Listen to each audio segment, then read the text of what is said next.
que la paix, la miséricorde et la lumière d'Allah soient sur vous, chers frères et sœurs en islam.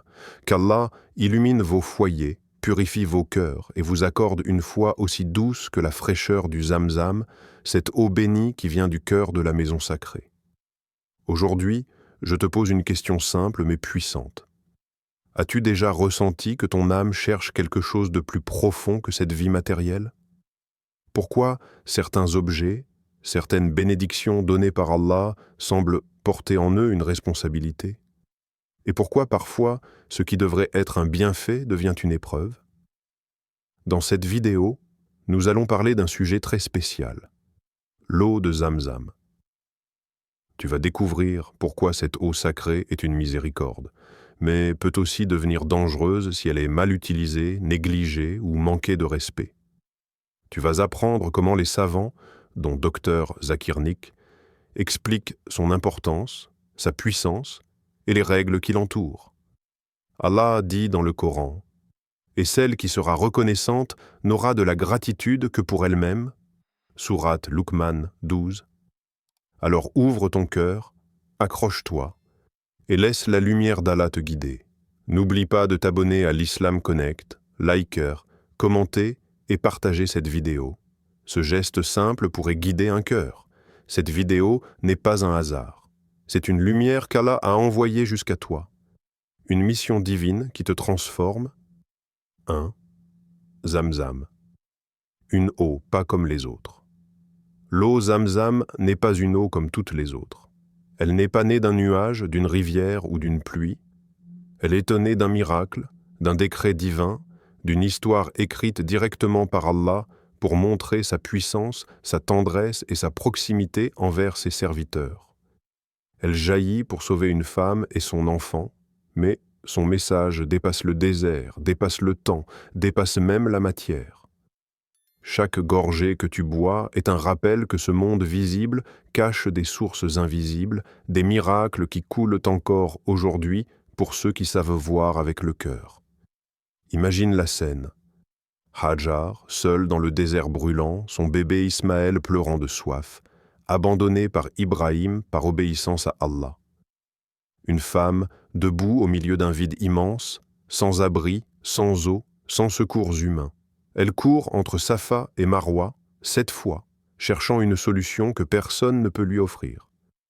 Ce moment est devenu un rituel, un pilier du Hajj, parce qu'Allah a honoré son effort, sa foi et son désespoir tournés vers lui. Et à ce moment précis, quand les pas humains se sont arrêtés, le miracle divin a commencé. Allah a fait jaillir une source sous les pieds d'un enfant, une eau pure, abondante, éternelle. Ainsi est né Zamzam. Depuis plus de 4000 ans, cette eau coule encore. Les puits s'assèchent, les rivières changent, les civilisations disparaissent, mais Zamzam ne tarit pas. Elle ne dépend pas des saisons, des nuages ou du climat. Elle dépend uniquement de celui qui a dit « sois » et elle fut. Cela suffit à comprendre que Zamzam n'est pas de ce monde matériel, mais du monde des signes d'Allah. Et cette eau n'est pas seulement un liquide transparent.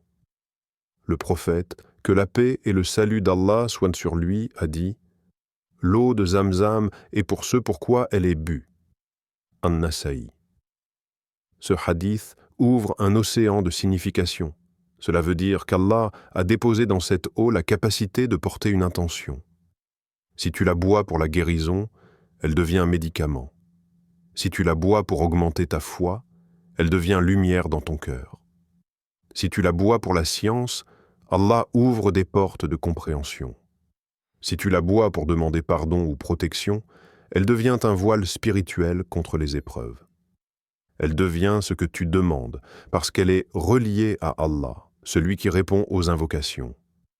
Les savants disent que Zamzam est à la fois nourriture, elle peut remplacer un repas, guérison, elle apaise les maladies du corps, lumière, elle purifie l'âme, baraka, elle ouvre des chemins invisibles. Alors pourquoi dire qu'elle peut être dangereuse? Le danger ne vient jamais de ce qu'Allah a béni. Le danger vient du cœur humain. Parce que ce qui est sacré exige respect, conscience et gratitude. Lorsque Zamzam entre dans ta maison, c'est comme si une partie de la Kaaba y entrait aussi. Un morceau de la prière d'Hajar. Un fragment du miracle d'Allah. Ce n'est pas une bouteille décorative ni un souvenir touristique. Ce n'est pas une eau que l'on oublie dans un placard ou que l'on boit sans intention comme si elle n'avait rien de particulier.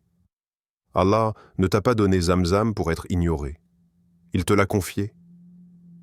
Les oulémas disent qu'au jour du jugement, nous serons questionnés non seulement sur nos fautes, mais aussi sur nos bénédictions, sur ce que nous avons fait avec la santé qu'il nous a donnée, le temps qu'il nous a laissé, l'intelligence qu'il a déposée dans nos esprits, et même l'eau qu'il nous a envoyée du ciel de sa miséricorde. Quand Zamzam était négligée, laissée à se perdre ou traitée comme ordinaire, ce n'est pas elle qui perd sa valeur, c'est nous qui oublions la nôtre. 2. Le danger invisible. Ne pas respecter Zamzam. Il y a un danger que beaucoup de musulmans ne voient pas parce qu'il ne se cache pas dans le liquide lui-même, mais dans la manière dont nous interagissons avec lui. Un danger silencieux, invisible, mais lourd de sens. Il ne vient pas de Zamzam, car elle est pure, bénie, préservée par Allah depuis des millénaires. Il vient de nous, de notre insouciance, de notre oubli, de cette facilité avec laquelle nous banalisons ce qui est sacré. Car quand Allah donne, il observe ce que nous faisons de ce don. Chaque année, des millions de pèlerins ramènent de l'eau Zamzam dans leurs valises. Elle traverse les océans, les frontières, les continents. Elle arrive dans des maisons pleines de joie, d'émotion et de gratitude. Des familles l'attendent comme une bonne nouvelle. Certains l'offrent aux malades, d'autres en mettent quelques gouttes dans le verre de leur enfant. D'autres encore la conservent précieusement comme un trésor. Et pourtant, parfois, avec le temps, cette émotion s'essouffle. Cette eau bénie est placée sur une étagère, oubliée derrière d'autres objets, et son sens s'éteint lentement dans l'esprit de ceux qui la possèdent. C'est là que commence le danger. Pas dans Zamzam, mais dans l'oubli.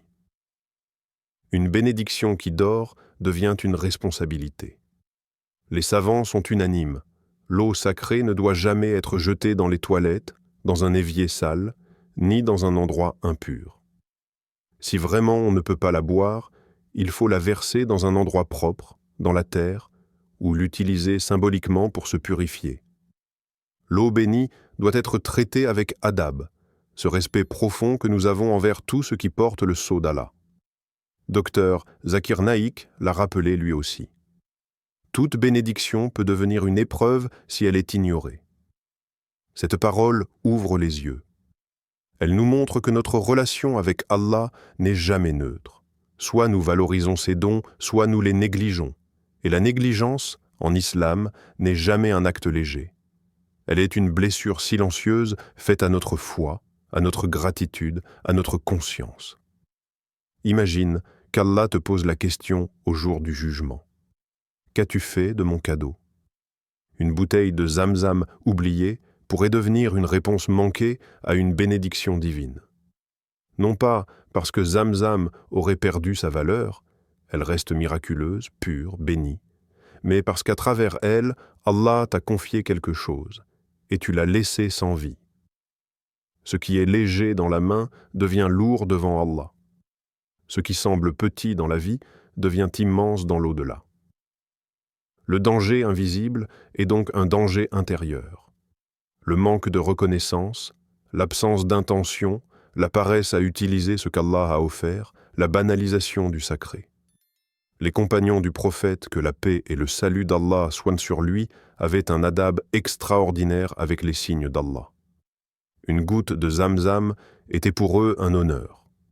Une bénédiction n'était jamais stockée pour rien. Ils en faisaient un moment de dhikr, un moment de doua, un acte de connexion avec Allah. Ils savaient que chaque don porte un message. Souviens-toi de moi. Nous, parfois, nous gardons mais nous oublions. Nous possédons mais nous n'utilisons pas. Nous respectons avec l'intellect mais pas avec les gestes. Zamzam nous rappelle qu'une bénédiction n'est pas une décoration. Elle n'est pas un souvenir figé, c'est un signe vivant. Une eau bénie oubliée est comme une prière non prononcée, comme une sourate mémorisée mais jamais récitée, comme une lumière posée sur une étagère mais jamais allumée.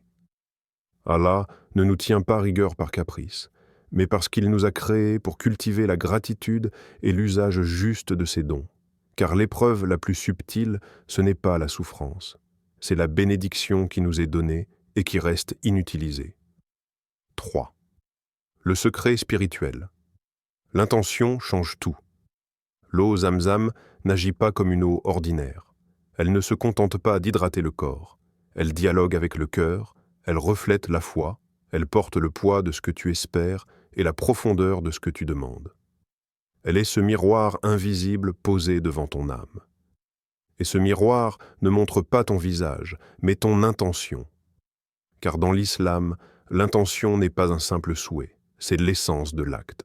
Le prophète, que la paix et le salut d'Allah soient sur lui, a dit « Les actes ne valent qu'en fonction des intentions. » Zamzam matérialise ce principe mieux que tout. Lorsque tu portes cette eau bénie à tes lèvres, quelque chose se passe que l'œil ne peut voir. Allah, dans sa sagesse, a permis que Zamzam devienne un récipient spirituel capable de porter ce que tu mets dans ton cœur. Si tu la bois avec empressement et insouciance, elle devient une boisson comme les autres. Si tu la bois avec conscience, elle devient un canal de lumière. Si tu la bois avec une demande sincère, elle devient une supplication liquide qui s'écoule depuis ton cœur jusque devant le trône d'Allah. Le prophète, que la paix et le salut d'Allah soient sur lui, nous a enseigné que Zamzam est pour ce pourquoi elle est bue. Ces mots ne sont pas symboliques, ils sont une clé. Ils veulent dire que tu participes à ton propre miracle. Allah donne la source, mais c'est ton intention qui ouvre la porte de ce que tu demandes. La guérison ne vient pas de la composition chimique de l'eau, mais de la permission divine accordée à celui qui invoque avec sincérité. La connaissance ne jaillit pas seulement du cerveau, mais d'une lumière déposée dans ton cœur. La force n'est pas seulement musculaire, mais morale, spirituelle, invisible. Imagine un instant que l'eau Zamzam est une lettre écrite par Allah. Une lettre envoyée depuis la terre bénie, depuis les pas du prophète, que la paix et le salut d'Allah soient sur lui, depuis l'endroit où des millions de croyants versent leurs larmes en priant. Cette lettre arrive chez toi, encore fermée. Si tu la poses dans un tiroir sans l'ouvrir, peux-tu espérer connaître son contenu? Peux-tu espérer qu'elle change ta vie?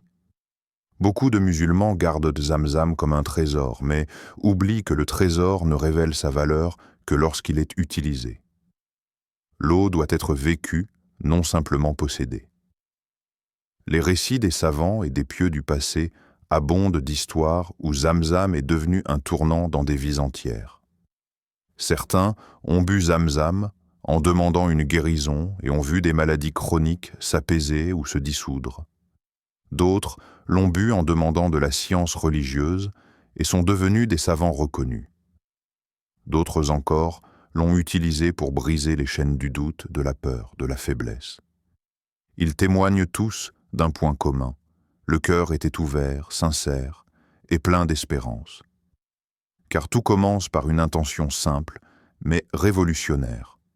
Lever son regard vers le ciel, reconnaître qu'Allah est celui qui donne, puis murmurer « Ô Allah, accorde-moi par Zamzam ce qu'elle porte en elle comme bénédiction. » Ce n'est pas la voix que tu utilises, mais l'état de ton âme à ce moment-là qui fixe le sens de ta demande.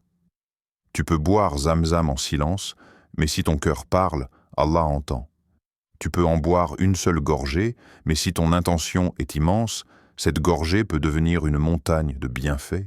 Tu peux en boire des litres, mais si ton intention est vide, cela restera un liquide sans impact. Zamzam nous enseigne une règle spirituelle fondamentale. Le sacré ne fonctionne réellement que lorsqu'il rencontre la sincérité. Allah ne juge pas seulement les gestes, mais le feu intérieur qui les alimente. Zamzam est un miroir qui renvoie à chacun ce qu'il porte en lui, le doute ou la certitude, la paresse ou la recherche, le vide ou l'invocation.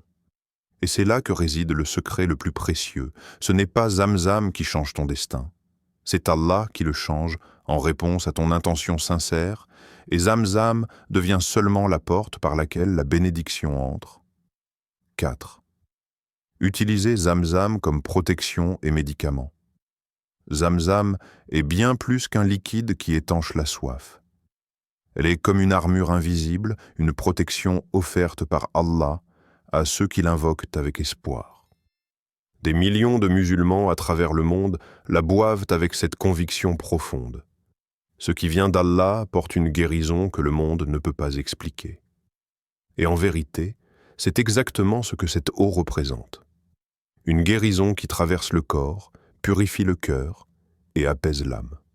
Lorsque tu verses l'eau Zamzam dans ton verre, ce n'est pas seulement ta main qui agit, c'est ton cœur qui se prépare à recevoir. Beaucoup récitent Al-Fatiha, la mère du Coran, avant de boire. Pourquoi ? Parce que la guérison commence par la parole d'Allah. Cette sourate est un refuge, un médicament, une protection. Elle parle de guidance, de demande, de dépendance absolue vis-à-vis d'Allah. Quand tu la récites, tu relis ton cœur à la source même où Zamzam est né, la volonté divine. Les croyants utilisent Zamzam pour des maladies physiques, douleurs, fatigue, faiblesse, mais aussi pour des maux intérieurs, anxiété, tristesse, confusion, perte de motivation. Et combien de témoignages, anciens comme récents, racontent des vies transformées, des malades qui ne trouvaient aucun traitement et qui, après une dua sincère et quelques gorgées de Zamzam, sentirent leur douleur s'alléger. Des personnes en proie au waswas qui retrouvèrent la clarté. Des cœurs brisés qui se sentirent portés comme si Allah leur soufflait « Ne t'inquiète pas, je suis avec toi ». Certains ulémas recommandent de boire Zamzam après chaque prière, car dans ces instants, ton âme est purifiée et ouverte. D'autres conseillent de la boire au cœur de la nuit, durant le Qiyam al-Layl, lorsque le monde dort et que les portes du ciel s'ouvrent pour ceux qui implorent leur Seigneur. Car Zamzam, combiné à la prière nocturne, devient comme un cri silencieux qui monte directement vers Allah.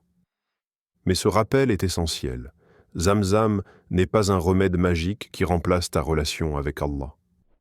Elle ne gomme pas un cœur négligent, elle ne compense pas des prières abandonnées, elle n'efface pas des péchés que l'on refuse de regretter, elle amplifie ce qui existe déjà en toi. Si ton cœur est tourné vers Allah, elle devient un allié précieux. Si ton cœur s'éloigne, elle restera neutre, car elle n'agit que sur la permission divine et la sincérité humaine. Beaucoup pensent que la baraka peut être consommée sans effort. Mais l'islam nous enseigne que la guérison divine est une coopération entre ton intention et la miséricorde d'Allah. Zamzam est comme une clé. Elle ouvre les portes, mais encore faut-il que tu te tiennes devant celle que tu veux franchir. Elle ne rend pas pieux celui qui refuse la piété. Elle ne protège pas celui qui marche volontairement dans l'erreur. Elle ne guérit pas celui qui ne reconnaît pas Allah comme le guérisseur. Car au fond, Zamzam n'est pas la source de guérison. Allah l'est. L'eau n'est qu'un moyen, un chemin, une sabab. Le véritable médecin, c'est Ar-Rahman. Le protecteur, c'est Al-Hafiz. Celui qui soigne les cœurs, c'est Al-Jabbar. Ainsi, l'eau Zamzam devient un rappel constant. Ce n'est pas la matière qui sauve, mais celui qui l'a rendue bénie. Elle te murmure, chaque fois que tu en bois, si tu marches vers Allah, je te porterai.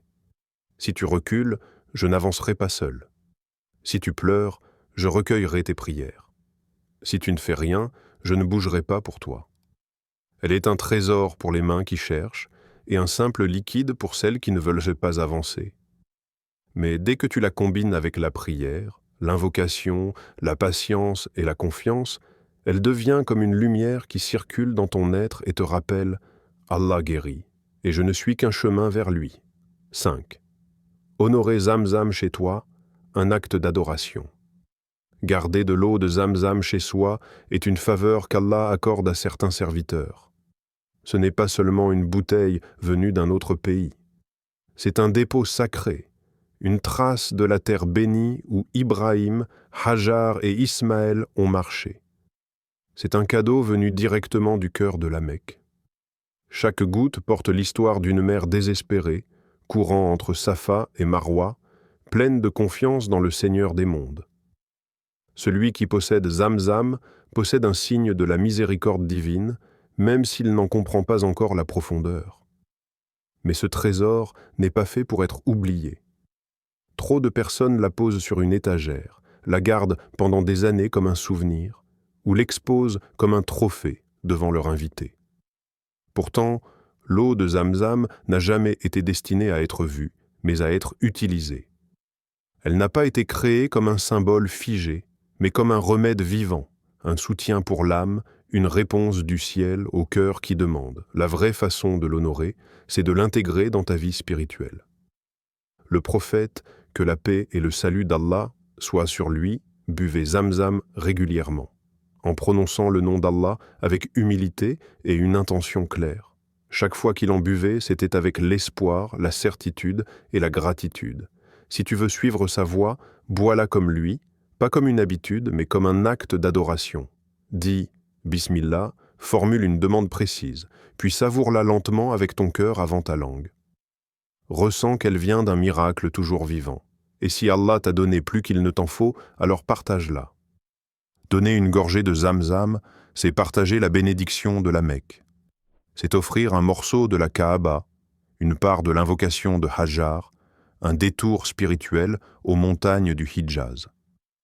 Certains savants disent que l'on ne perd jamais en donnant Zamzam.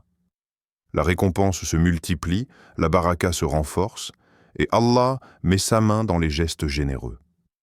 En offrant Zamzam, tu offres en réalité une opportunité. Celui qui la reçoit peut demander la guérison, la guidance, la réussite ou la tranquillité. Et si Allah répond à ces invocations, tu seras compté parmi ceux qui ont contribué à cet exaucement. C'est une sadaka discrète, mais lourde dans la balance. Et n'oublie jamais, la gratitude est la clé. Allah dit, « Si vous êtes reconnaissant, j'augmenterai pour vous. » Sourate Ibrahim, verset 7. Ce verset ne parle pas seulement des biens matériels.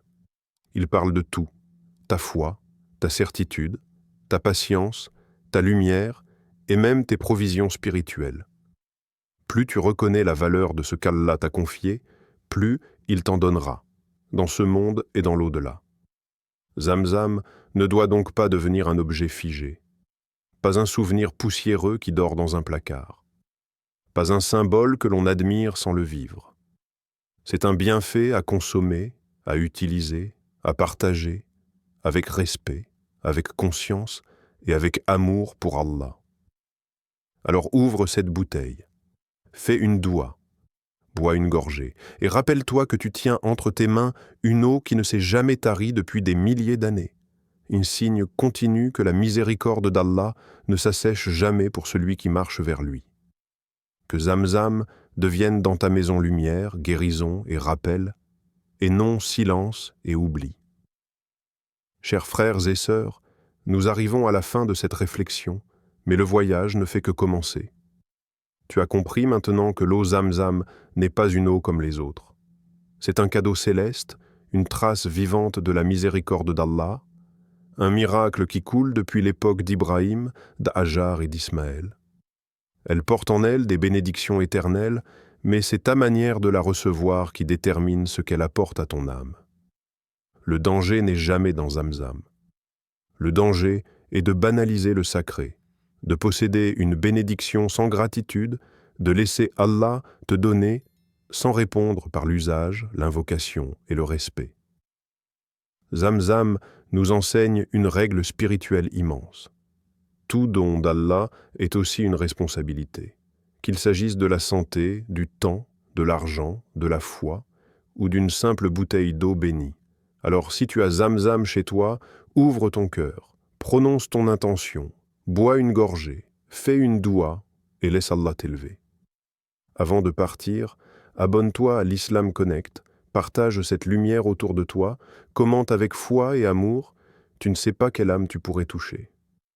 Allah dit dans le Coran, « Et quiconque place sa confiance en Allah, il lui suffira. » Sourate At-Talaq 3. Qu'Allah te protège, te guérisse, te guide et remplisse ta maison de lumière, de sérénité et de bénédiction. Amen.